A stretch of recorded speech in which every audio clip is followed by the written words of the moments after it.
Chakib Afiani, bonjour. Bonjour. Vous êtes président du comité du secteur non marchand au Conseil supérieur de l'Ordre des experts comptables. C'est bien ça. Je vais vous poser une question vaste mais importante, qui est de savoir comment se porte le secteur non lucratif aujourd'hui.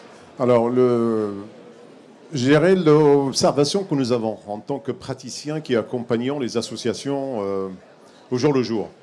On remarque une professionnalisation. C'est-à-dire que l'encadrement des associations est de plus en plus important.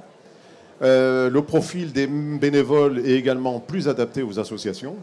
Et les associations sont aujourd'hui le réceptacle de volonté d'engagement civique.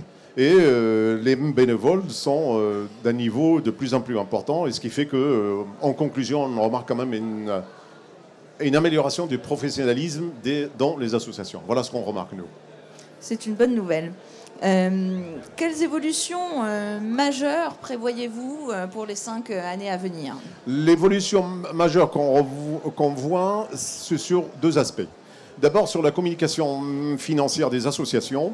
Ils n'auront plus à communiquer uniquement les chiffres, mais ils auront à communiquer les performances. Donc la mesure de performance, ce n'est pas uniquement d'avoir des subventions ou de réaliser des excédents, mais également d'arriver à quantifier les actions qui sont réalisées par cette association. Donc la conceptualisation de l'information financière va changer, elle évolue, et c'est pour ça que nous allons animer une conférence à 11h15 sur justement l'évolution de la communication financière des associations.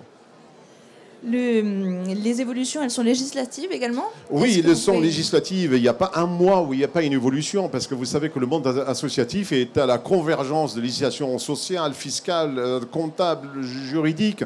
Il y a un foisonnement de législation, et aujourd'hui, d'où ce professionnalisme, donc cet accroissement de la réglementation. Je vous donne juste un exemple. Récemment, l'administration fiscale a préciser les règles pour que les associations soient éligibles au mécénat, ce qui fait une bonne transition par rapport à l'intervention de Dominique Lemestre. Aujourd'hui, uniquement les actions en France étaient éligibles au mécénat pour les associations.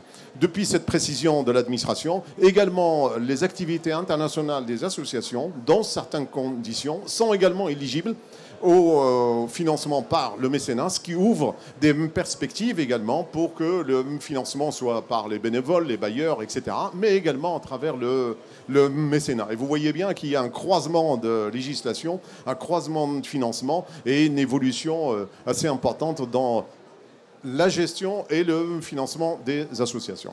Voilà un exemple concret. Merci beaucoup. Merci. Bonne journée.